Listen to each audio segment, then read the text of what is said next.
All right, let's look at conspiracy of silence.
A Republican from the Midwest, Lawrence E. King, is serving a 15-year prison sentence for a multi-million-dollar fraud.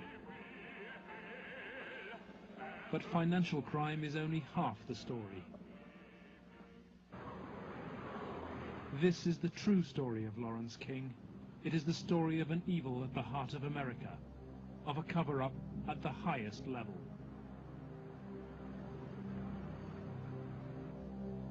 One man is attempting to uncover the full story. John DeCamp is among the most highly decorated Vietnam veterans. A former Republican state senator in Lincoln, Nebraska, he is now a lawyer fighting the legacy of Lawrence King's evil network.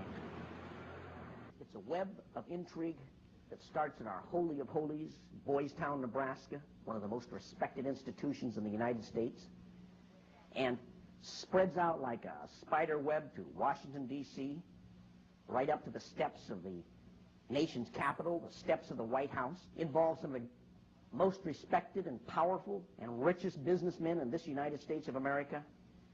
And the centerpiece of the entire web is the use of children for sex and drug dealing and drug couriers, the compromising of politicians, the compromising of businessmen, but worst of all, the corruption of key institutions of government that have the duty and responsibility to make sure these things never happen. World-famed Boys Town is in the news again. Made famous by an Oscar-winning film, Boys Town, Nebraska is America's favorite children's charity. It was founded in 1917 by Father Edward Flanagan. The saddest spectacle in our social life is the neglected, unwanted, and unloved boy who has become a serious problem in our society. Boys Town was started to be a home for orphans. That was after World War I. And since then, society has changed and the problems of boys have changed. And so now it's a question of taking care of homeless, abandoned, neglected, abused boys, and now girls also. With cash reserves of $500 million, Boys Town is the richest square mile in the world. It has been granted the privileges of an incorporated town, a Catholic diocese, and a school district for 500 boys and girls. 1/3 of its annual income is raised from public donations, solicited by begging letters and promotional videos. I'm Father Val Peter, the caretaker of Father Flanagan's Stream and the executive director of Boys Town. Does Boys Town really exist, people ask me? You bet it does. Located in the heartland of America, Boys Town youth have come from many backgrounds and locales. As they graduate, they shall seek new adventures and head for different places. But always, they shall carry with them the spirit of Boys Town. If you'd like to help Boys Town, send your tax-deductible gift to Father Val Peter, Boys Town, Nebraska, 68010. Boys Town, for me, was the first thing I ever heard of when you think of institutions that you respect. Believe it or not, I was there for a while when I was a young boy. Probably worldwide, there's no institution other than Boys Town that has done so much good for so many children over such a long period of time so successfully. When an institution like that gets contaminated, purposes of abusing children instead of protecting children, then you better, if you've got any decency at all, do something about it, or at least get it cleared up.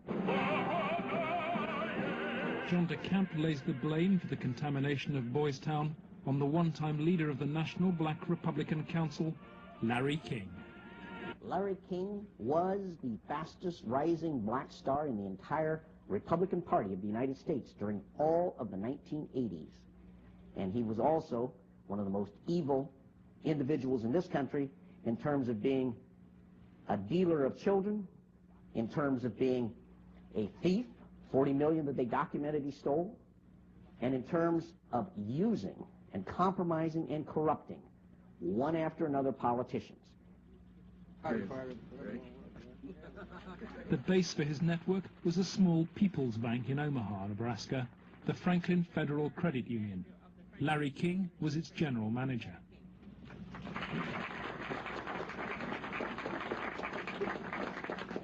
Thank you.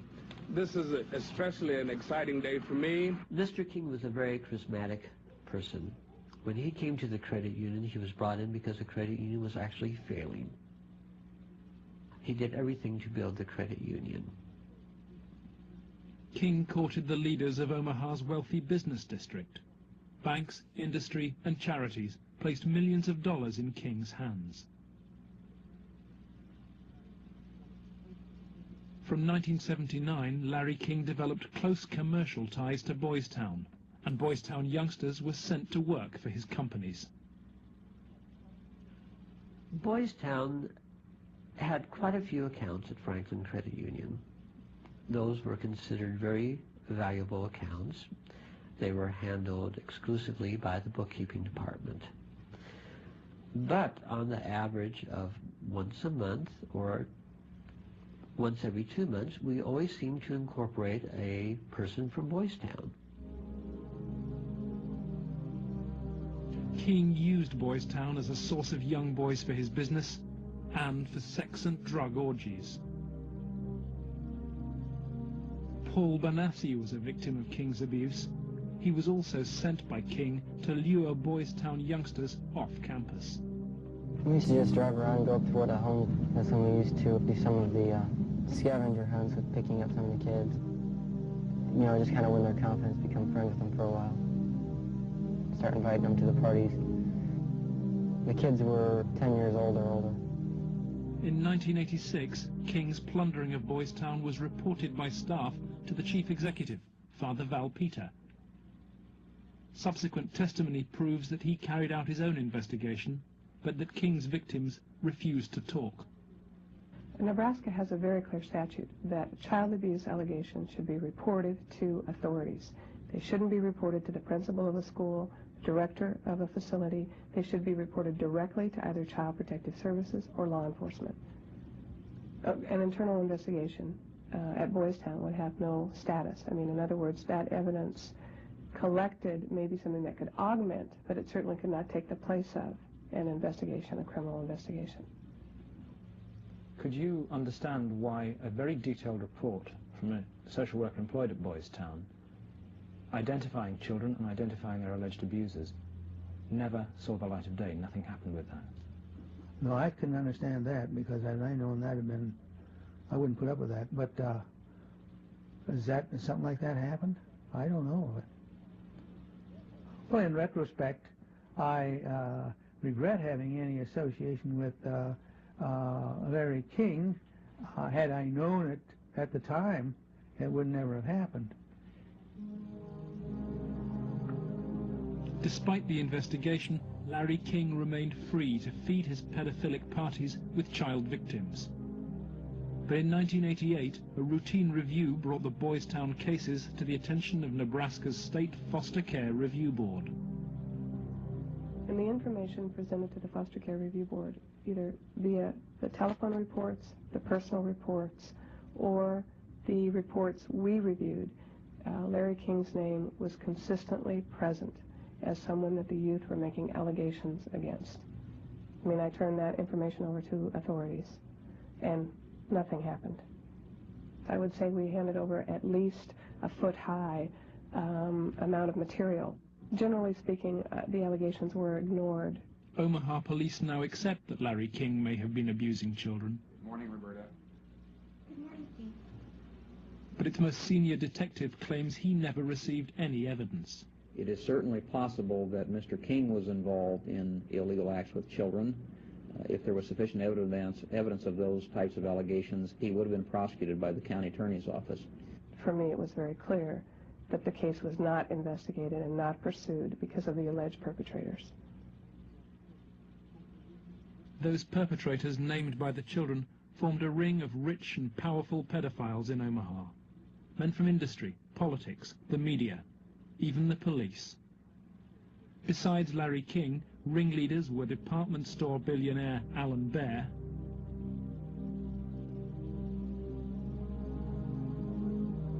and the celebrity columnist of the Omaha World Herald newspaper, Peter Citron. With the judicial system apparently paralyzed, Larry King's political and business empire grew. He courted the Republican Party nationally and plundered Franklin's accounts to finance a luxury lifestyle of limousines, private planes, and palatial homes, 3 in Omaha and 1 in Washington, D.C. Franklin's records show he spent $10 million on jewelry, flowers, and private planes. And his lavish spending bought him a charmed life. Larry King was constantly heralded, cheered, applauded in the news media as the great businessman that's helping the poor people, the black community of Omaha. But King's extravagance attracted the attention of the Internal Revenue Service. As a result, on April the 11th, 1988, the Franklin Credit Union was raided and closed by the FBI. King was arrested, and a federal investigation showed he'd stolen $40 million from Franklin. But the FBI's inquiries were secret, and evidence of King's sex ring was quickly covered up. In November 1988, Nebraska's state government set up a parallel investigation into the Franklin financial collapse. A legislative committee was formed. Its chairman was the Republican head of Nebraska's banking committee, corn farmer and state senator Lawrence Schmidt. But the money trail led quickly to the original allegations of child abuse, and almost immediately anonymous threats began. I received a phone call on the floor of the legislature. The caller did not identify himself, but he said, "Lauren, you do not want to have an investigation of the Franklin Federal Credit Union." And I asked who I was speaking to, and they said, "That doesn't matter, but you shouldn't have that investigation." And I said, "Well, why not?" He said, "It will reach to the highest levels of the Republican Party." And we're both good Republicans. The night before we testified before the legislative committee, I did receive a phone call at home that said, "If you speak, you won't live to regret it." Undeterred, Schmidt's committee hired professional investigators Karen Ormiston and Gary Caradori. When we hired Mr. Caradori, I was very specific to him. I said, "We do not want you to bring to the committee rumors, innuendos, nothing that cannot be backed up with facts." I said, "Bring to the committee that which we can take to a prosecutor."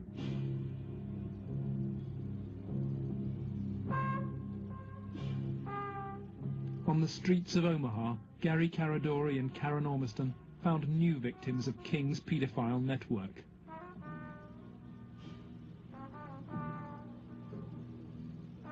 Every new youngster told the same stories as those from Boys Town, covered up 3 years earlier.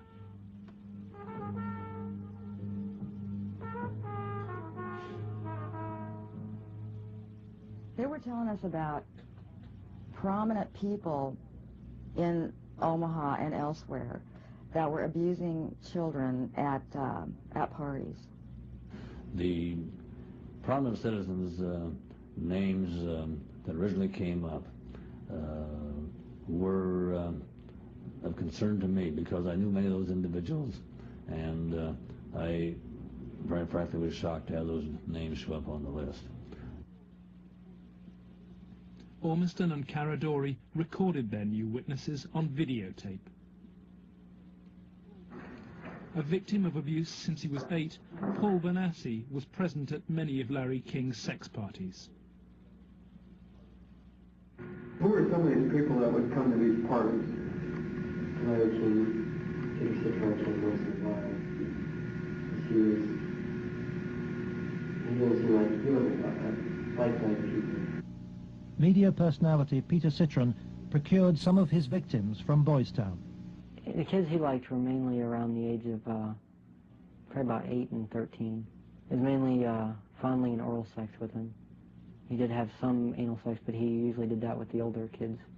But Citron's abuse of Paul Benassi involved ever more sadistic parties. He and another guy tied me up and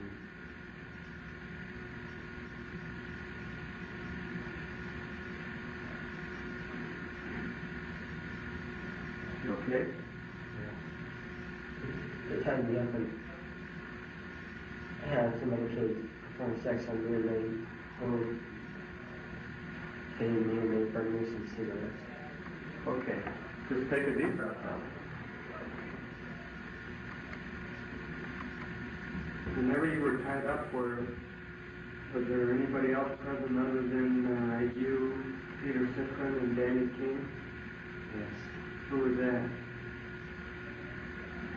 It was Alan Bear sometimes, Larry King, Bob Marino, and there was also Troy Bonner. Troy Bonner would tie you up? I was there. Troy Bonner was 17 when he was introduced to the paedophile parties by Alan Bear. He lifted me up,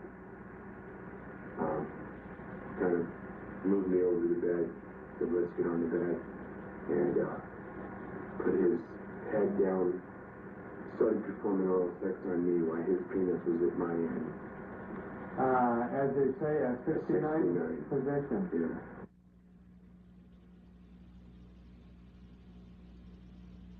Yeah. Alan Bear was a sick fuck. Didn't care, wanted sex, nasty, I don't even know if you can call it sex, and take it any way he can get it, pay for it, he liked to, but if he had to take it by force, he would.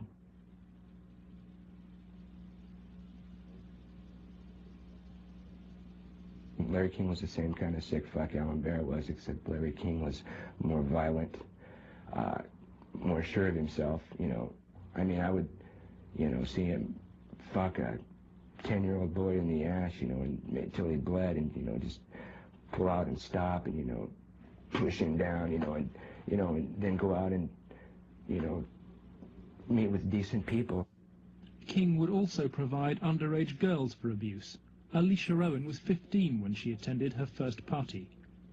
I met some guys there that were from Boys Town, and it was at that party that I met Larry King. At the time that I met Larry King, I did not know that he was Larry King. I had met him. It was the first time I'd ever met him. Alan Bear and Larry King frequently hosted the child sex parties in penthouse apartments at the Twin Towers luxury block. A lot of it was me handcuffed with my hands behind my head and my feet tied, and doing different things. What do you mean?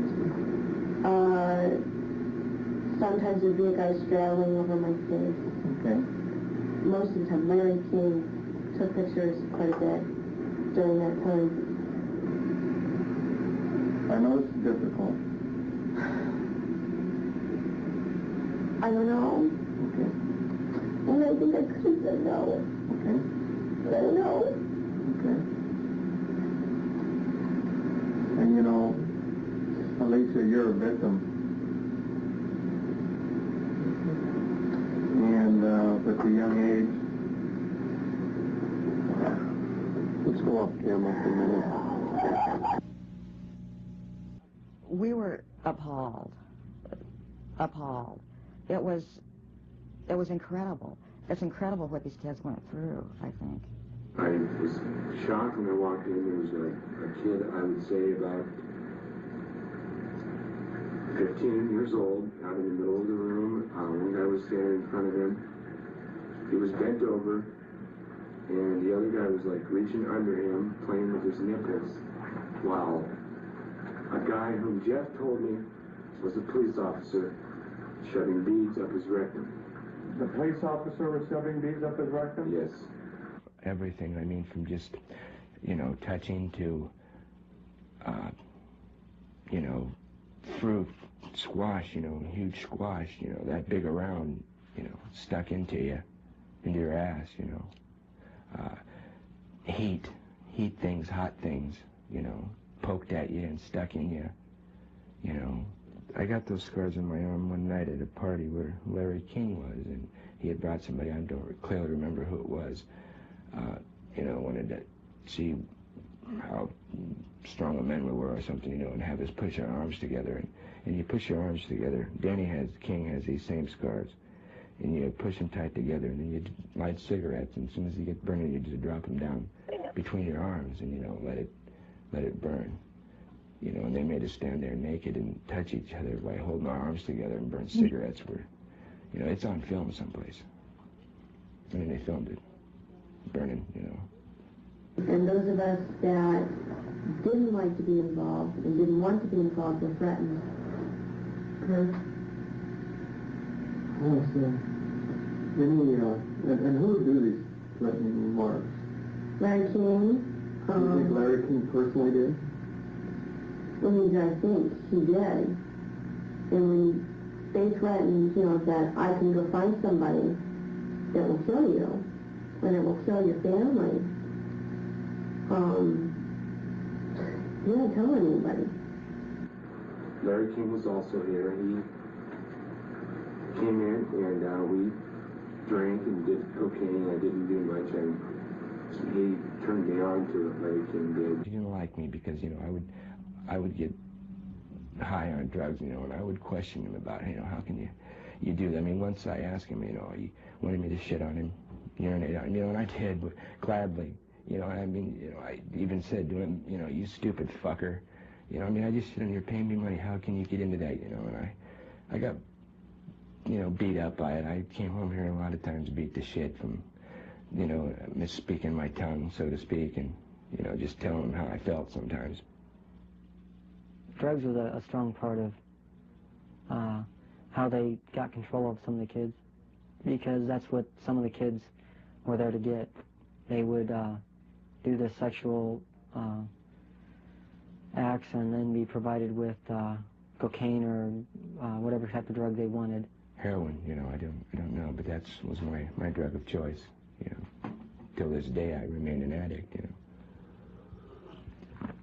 Larry King was, I would say, the center of transporting the children around the country. The airplanes were usually in his name, at least in his name.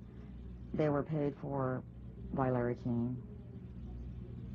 We met them in Pasadena. Met who in Pasadena? We met, Larry King was there. There was 3 boys that I had seen at one of the receptions at the Country Cafe were there. And I'm almost positive they were Boys Town boys. Almost positive. They were there. You mean graduates of Boys Town or present? I think they were present because they were young. Well, how would they get away for a long period of time? I have no idea. Okay. Boys Town came up frequently during the investigation, but we found it very difficult to get information about Boys Town. I was not able to find any information on my visit there, and Mr. Caradori could not get information either.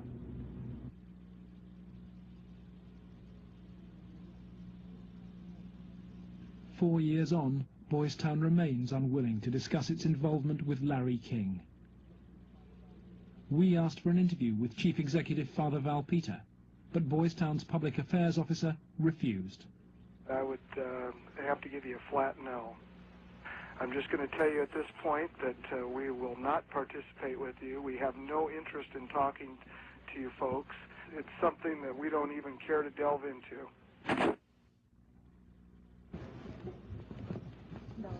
Hi. Hi, is Father Val Peter available, please? You can check in his office. It's the first one on the... Thank you very much. We're here because we have to give Father Val Peter and Boys Town every opportunity to talk to us about the very serious allegations. Please turn your recorder off. Please step outside. Why is it that Boys Town is unwilling to discuss your relationship with Larry King? We don't have a relationship with Larry. I'm afraid papers that we possess show that Boys Town had a relationship with Larry King. I just suggest you be very careful about what you report. Excuse me? Unless you leave. By the spring of 1989, so serious were the child abuse allegations before the Franklin Committee that its chairman, Lawrence Schmidt, sought the advice of his lawyer, John DeCamp. He told Schmidt to turn over all the evidence to the FBI. Immediately, the videotape testimony was leaked to a hostile media. The media immediately started discrediting the witnesses. They were... the witnesses came across in the media, in the Omaha World Herald, especially, as the criminals. The last 3 victim witnesses were demolished by the press, particularly the Omaha World Herald. The paper never looked for information that would support any of the allegations. The whole purpose of the stories was to destroy any credibility that these youth may have. I've heard that people said that Gary Caradori coached me and that he told me what to say, but the fact was I didn't meet Gary Caradori until way after I'd already talked to the Omaha police about the abuse and had named all the same people. And they didn't ask me very much about Larry King or even Alan Bear at all. They treated the allegations that I made about the people who abused me almost like a joke. The information did not come our way. It was given, as I said, to the FBI and Nebraska State Patrol. They conducted their own investigations of the information. The stories were of such significance that the investigators first wanted to prove the accuracy of the stories. As they set about the investigation of the 3, initially 3, and then a 4th person who were telling the stories, as the investigation developed, it became obvious to the investigators that the information was not accurate, that in fact it was an entire conspiracy of allegations, none of which had any truth to them. I was very disappointed with the way the FBI and law enforcement treated the victims. They, in fact, turned them into the offenders, so to speak. And instead of taking the evidence that was delivered to them by the victims and interrogating the persons whom the victims identified, they seemed to bear down and try to get the victims to change their story. Troy Bonner was brought in for questioning by the FBI. The FBI's attitude was, just no, that these kind of things don't happen. From the first interview when I went, and realized they don't believe a fucking thing I'm saying, they were just appalled. But I realized what that look in their eye was back then. It was fear. It was fear of every, I had witnessed, firsthand things that would, destroy this city, people, a position, what I mean? It's not going to be believed, they said. It will not be believed. You will be found guilty of perjury, and they weren't telling me maybe. They were saying, there's no way. You go on with this story, you're going to jail. That was said to me direct. Just out of fear, I came to recant the story out of fear. Troy Bonner agreed to recant his videotape testimony and state instead that his evidence had been invented. Next, the FBI used Troy in an attempt to trap Alicia Owen into recanting her evidence about Larry King's ring of powerful pedophiles. The phone call, recorded by the FBI on March the 9th, 1990, proves conclusive evidence for John DeCamp. This is Special Agent Michael F. Mott. The following will be a consensually recorded telephone call between Troy Bonner and Alicia Owen. Hello. Hi. Hey, what's going on? I'd like to ask you that. Talk to me. No, you talk to me. I don't understand why you're lying. Why are you lying? What are you talking about? That's what I'm asking you. You're calling me why I'm lying? Yeah. You concocted this whole thing, Alicia.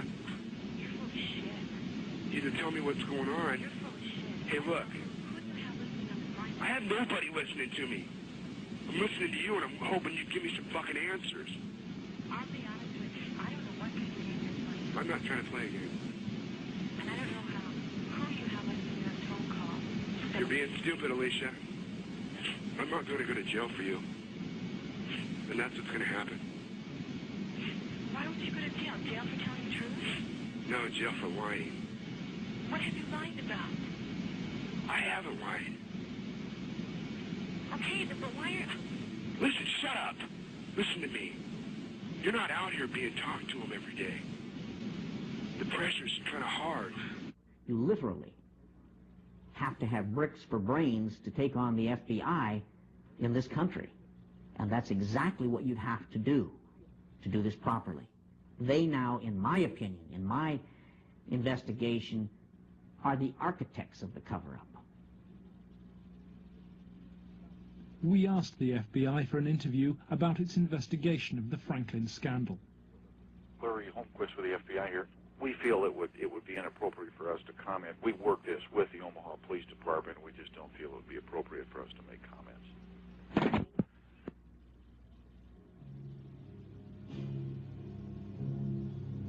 As Gary Caradori and Karen Ormiston sought out new witnesses on the streets of Omaha, they found themselves under constant threat.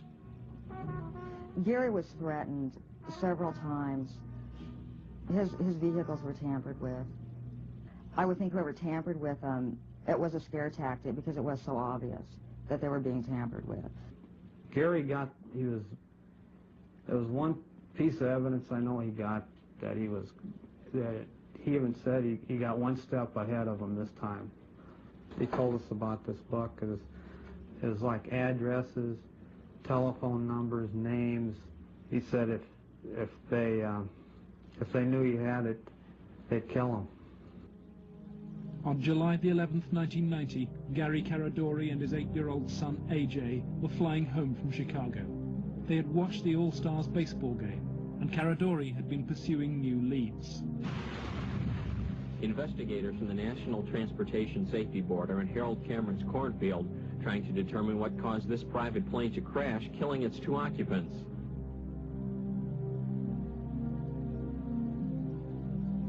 The bodies of Gary Caradori and 8-year-old AJ were found in the wreckage. National Transportation Safety Board investigators say wreckage from the crash is apparently strewn over a 3/4 to 1 mile long stretch in this field. The fact that the wreckage is scattered over a large area certainly demonstrates that it did break up in flight. The exact mechanism of breakup yet is still unknown. The federal investigation was never able to discover what tore the plane apart. There are things missing from the plane. His briefcase is missing. Again, we'll never know what all was missing because I don't know what he had with him. I don't know what he did in Chicago. He may have had information he was coming back with.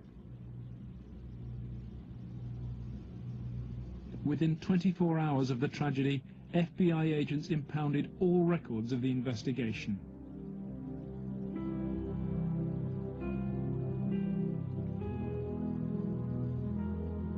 Gary's widow, Sandy, is still unable to come to terms with her loss. As a mother, I don't want to ever think that somebody murdered my child, let alone my husband. But I think if you'd ever talk to any parent, be it mother or father, who's ever lost a child, I mean, the worst thing that you can think of is that somebody would want to murder a child. I really feel that somebody killed my brother. And inside me, I know that somebody killed my brother. If somebody could help us out somewhere, somebody knows something. And may God help those who did that to him and his family.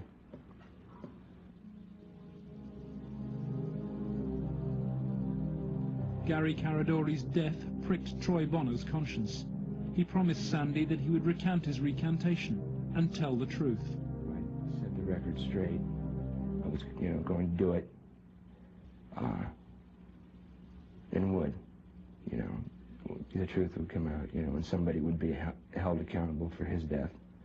And then at the funeral I had seen, FBI guys, and they looked at me.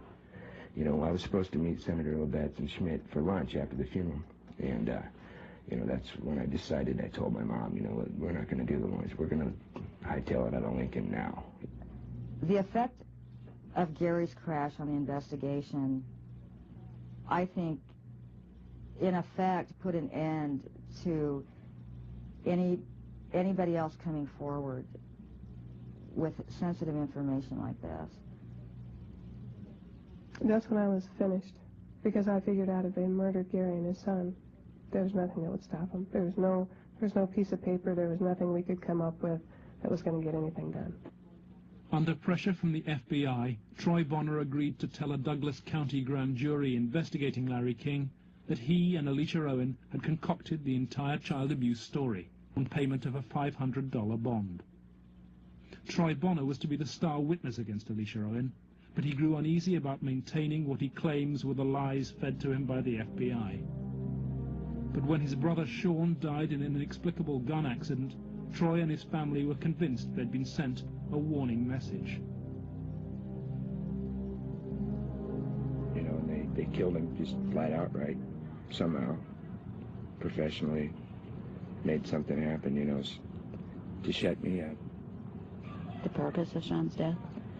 To instill fear. And it worked.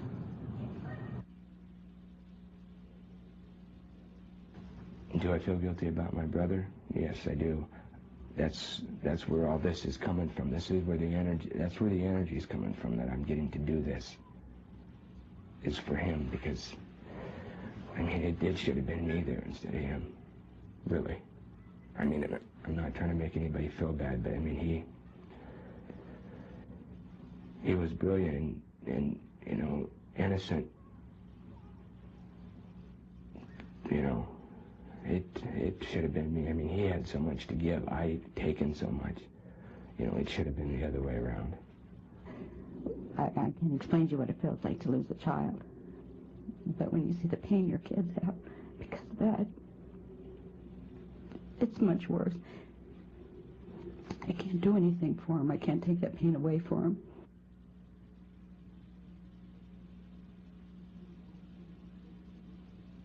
Lauren Schmidt's legislative committee issued a report denouncing the grand jury. 2 months later, it was disbanded, leaving Schmidt a broken man. The message was not lost on most politicians in Nebraska. I think the message that was delivered was, if any legislative committee ever tries to conduct a thorough investigation again, the same thing will happen.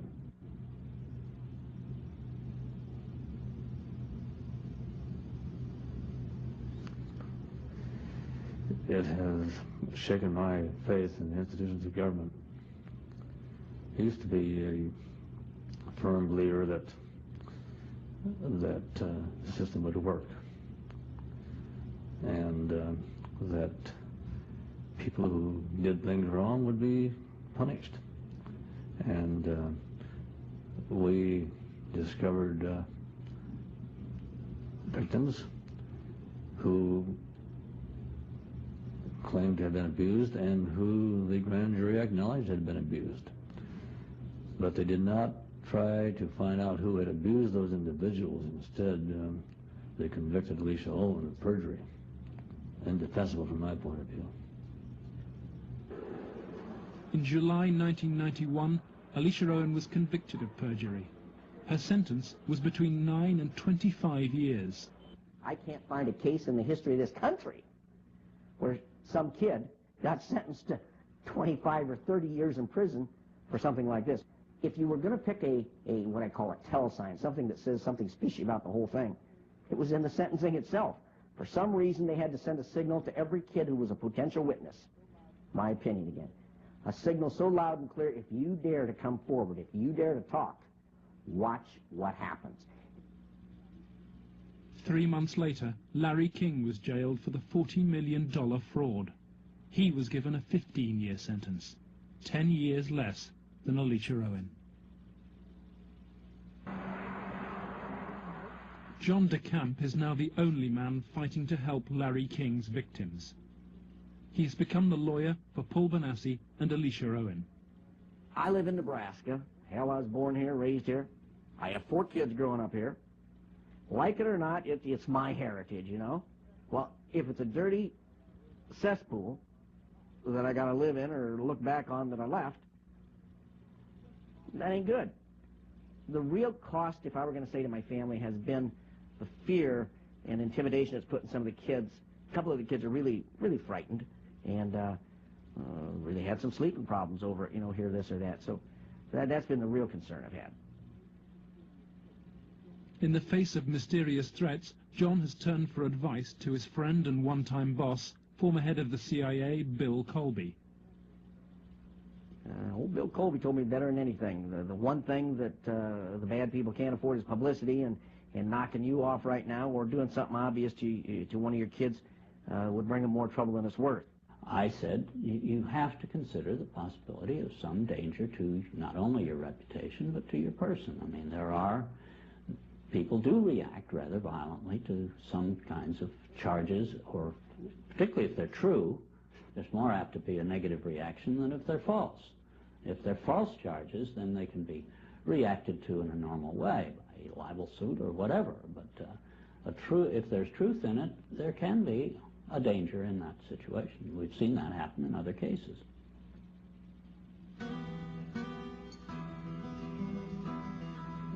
John DeCamp has arranged to meet Troy Bonner, the young man he sees as the key to the cover-up. He's in great danger. The reason is he carries the secret, so to speak. He served his purpose for the FBI and others by committing the lies that put the seal on the cover-up. His greatest safety probably lies in doing exactly what he knows he should do, that is exposing the whole thing, taking one final last chance and telling the truth. My fears are that, you know, I'm not going to be believed again. It's just, you know, going to be a whole other kind of exploitation like it was last time. You know, and afraid that that's going to happen, or, you know, I might end up dead, or a loved one might end up dead again.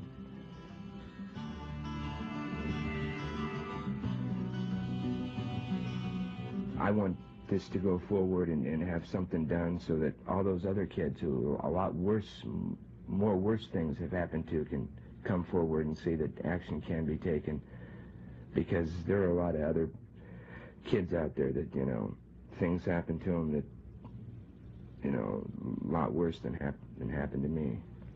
You have to, if you want to protect yourself and your life and your family's life, both now and particularly in the future, is to use the institutions of government that have been set up to protect you and make them work. That means you go into federal court, you go after the people that have done this cover-up, and you expose it so there's no longer any percentage on their part in eliminating you because the secret's out. That's why we're here today, to let it out. I have no doubt that he's now telling the truth, number one, and number two, that he originally told the truth. Potentially, they could decide to charge him with perjury, because now he is telling that they forced me to lie. I did lie at Alicia's trial. I did lie before the grand jury. I did it because the authorities were forcing me to do it, and I was scared for my family. My brother had been killed when I tried to back out the one time. Potentially, they could charge him with perjury this time. Alicia Owen is out of prison and on bail, while DeCamp appeals against her perjury conviction. As he prepares for a court hearing, new evidence of the cover-up emerges, and once again it involves Troy Bonner's evidence. The tapes that were shown to the grand jury had been edited. Everything that matched Troy's statement Was shown. that matched mine 'Cause I know it's was his reason. edited out. And I think maybe one of the things we want to do is show the judge specifically where these, little 5-minute segments of, look, this tape says this, and then show him it isn't in this tape, and this is the tape the grand jury saw. I'm going to attempt to get these tapes, and we'll see what happens next. But to obtain the evidence, DeCamp must approach some of the very officials he believes were involved in the cover-up, the county attorney's office which ran the grand jury. In the good old Alicia Owen case, 127-194, I'm trying to get the evidence, the tapes and the transcripts of Troy and Danny, Troy Boner. That might be downstairs. We'll get that up here once. Yeah. I think there's 2 tapes. There should be, as I understand, and the transcript of them. But if I could get them, I could start reviewing and figure out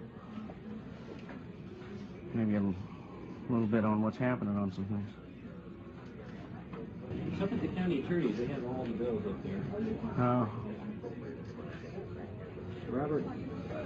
Let me guess. Robert Siegler has them. Robert Siegler is the prosecuting attorney fighting to send Alicia Owen back to prison. After lengthy negotiations, DeCamp emerges with the tapes the grand jury never saw. I went with $4,000. I bought $4,000 of cocaine. Okay, and what airline? I flew out of American. Okay, and did you go direct? No, there was a stopover in Denver. No, it was a stopover in Dallas-Fort Worth. So you went from where to where to where? I went from Omaha to Dallas-Fort Worth, like an hour, and then a big plane from Dallas to Los Angeles. Right. Did anybody go with you? Alicia Owen. If this indeed were left out of the grand jury proceedings, then I am totally shocked and angry beyond words. Here it is, so to speak, the smoking gun that they could go out and verify, the corroboration. In other words, the linkage to King that was denied. Cover-up. Organized, planned, deliberate cover-up. The courthouse, Wahoo, Nebraska. The hearings begin.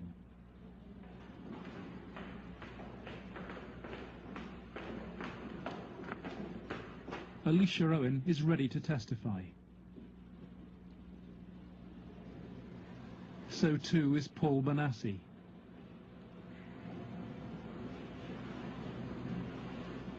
But there is no sign of Troy Bonner.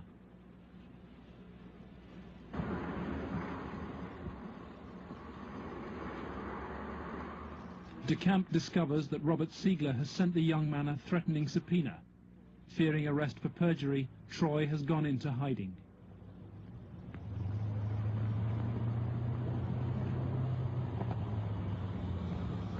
Let's try and subpoena him with those guys. Is Troy okay? Yeah, he's okay. They're just not going to have him testify until he does. Okay, Troy's not here. Where's Alicia? No. She's here. In court, DeCamp successfully pleads for another adjournment. The county attorney's office begins to search for Troy Bonner, but Robert Siegler won't say why. I'll ask you whether you're about to charge Troy Bonner with perjury. Oh, no. Why no comment, Mr. Siegler? You're a public official, aren't you? Mr. Siegler, is it true you are about to charge Troy Bonner with perjury? No comment. Mr. Siegler, if you do not charge Troy Bonner with perjury, does that mean you accept what he is saying is true? No comment. Why are you trying to have Troy Bonner summoned to this hearing, Mr. Siegler? No comment. Why no comment, Mr. Siegler? No comment.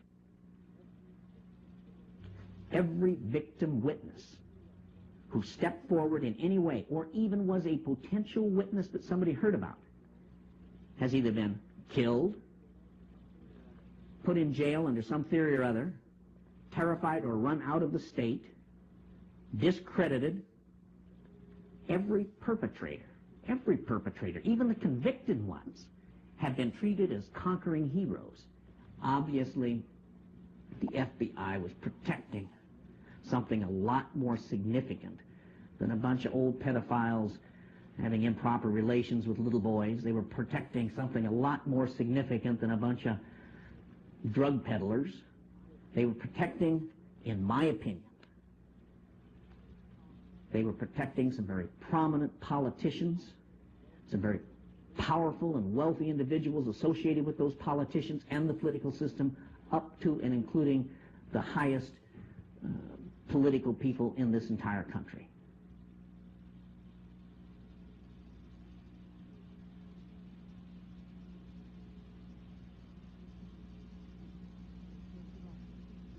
In search of answers, John DeCamp goes to Washington to investigate Larry King's powerful connections in the nation's capital. Paul Benassi has come too. Larry King threw child sex parties at his $5,000 a month Washington house. Paul Benassi was one of the victims.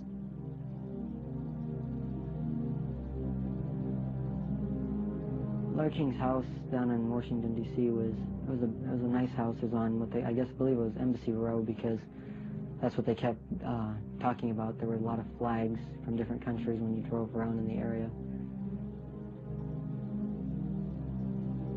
So tell me, Paul, how often did you come here? I was about 14, about 1981, and at first it was about 3 or 4 times the first year. After that, it was about once a month after 81. And who brought you here? Larry King brought me here. And this is the actual house where you... Yes. And what, you were used for sex there? Yes. Some of the parties, when they started off, were straight political type parties with no sex.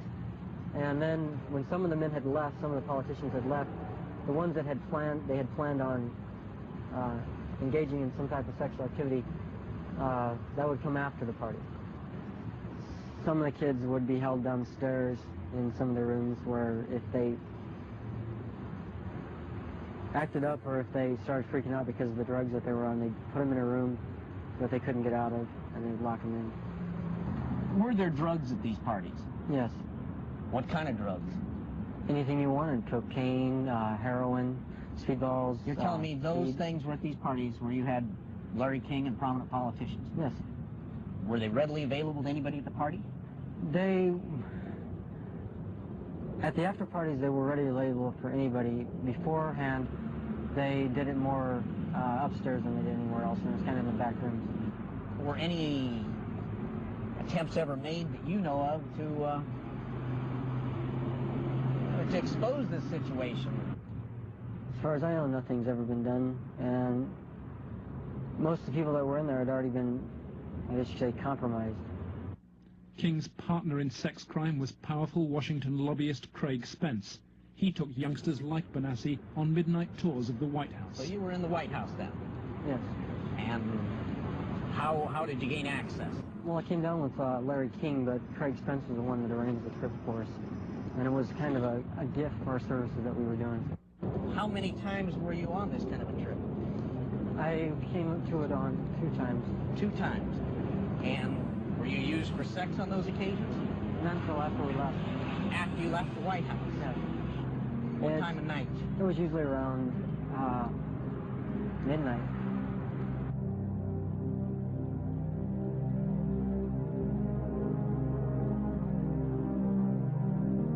For me, it was just kind of weird being in the White House at that time of the night, getting to go into places that the guy was telling us that nobody gets to go to. I mean, I seen rooms in there that I'd never even heard about. Craig Spence and Larry King had a couple of groups. One was called Bodies by God, and they had the Cowboys, and there was another group that was started by Larry King, which was called the Golden Boys, which was kids that were usually under the age of approximately 10. On the trail of Craig Spence, DeCamp finds the investigative reporter who exposed Spence's callboy network, Paul Rodriguez of the Washington Times. We had uncovered a series of allegations from some minors, and it led me to a callboy operation here in Washington. It sure fits with, this boy Paul Benassi. And he tells a tale of being brought to the White House on occasion, kind of as a reward for the kid. Craig Spence's dad, he committed suicide. He had advanced stages of AIDS. He was an AIDS carrier, and he killed himself. This was the thing that always bothered me. They claimed it was the largest male prostitution ring in the city that they've ever had uncovered. It was $1 million a year minimum. Yeah. And yet they only prosecuted the operator, Henry Vinson, and 3 of his lieutenants, as it were. Mm-hmm. They never went after any of the Johns or the clients. This operation, which was, again, quite large, claimed to have clients that ran from the White House to the Capitol Hill to the State House to the churches, within the media. And that's precisely what Paul describes as the people he was with. And a lot of the stuff led there, but we couldn't quite nail it in all cases because, again, to accuse someone of high stature, you've got to be very careful. I understand. We were able to do it through the mother lode, which provided us credit card receipts and canceled checks, and then lists of the clients. The prosecutors knew all this stuff. There was approximately 20,000 pieces of 20,000 documents that they had. They sealed the entire record when they found out I was accessing it. They required consent agreements from all the lawyers, all the clients, all the relatives of all the clients, all the hookers, including the clients themselves. Which means you can never gain access. They sealed them by court order. And we've attempted on several occasions to unseal that, and we've been told it'll be a cold day in hell before those records ever get unsealed. And it makes me wonder what's in those records. Yeah. The Attorney General is now involved. Bill Colby has passed DeCamp's evidence to a senior lawyer in the Justice Department. He did say that the Attorney General's office would be very sensitive to any charges of abuse of children, that this was a matter of considerable priority to the department, that this sort of thing not take place, and that they would assign an officer to look into the case. For John DeCamp, the story of Larry King's corrupt empire holds a dire warning for America. If you can control about 3 or 4 key elements, you can totally own a state. You can make right wrong. You can make truth falsehood, falsehood truth. If you control the media, if you control the Justice Department, if you control the police, you own the system. It's beyond belief that arguably the most powerful person in the world, the President of the United States, in the form of Richard Nixon, could not prevent the investigation of Watergate, or that President Reagan could not prevent the investigation of Iran-Contra. And yet somehow this group of unnamed, unknown, anonymous individuals in Omaha, Nebraska have such power they can control and protect all of these people from being investigated. Those allegations are ridiculous. Well, first of all, Nixon did cover up Watergate, number one.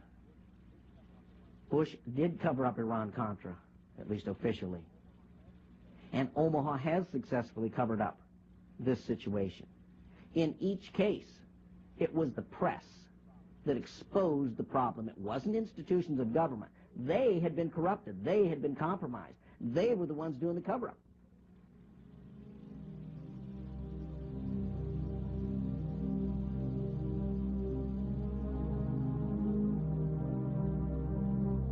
The Justice Department, acting through FBI and the U.S. Attorney's Office in Omaha, emerges from the record of the Franklin investigation not so much as a party to the cover-up, but as its coordinator. Rigging grand juries, harassment of witnesses, incitement to perjury, and tampering with evidence, federal personnel were seen to apply all those techniques in the Franklin case.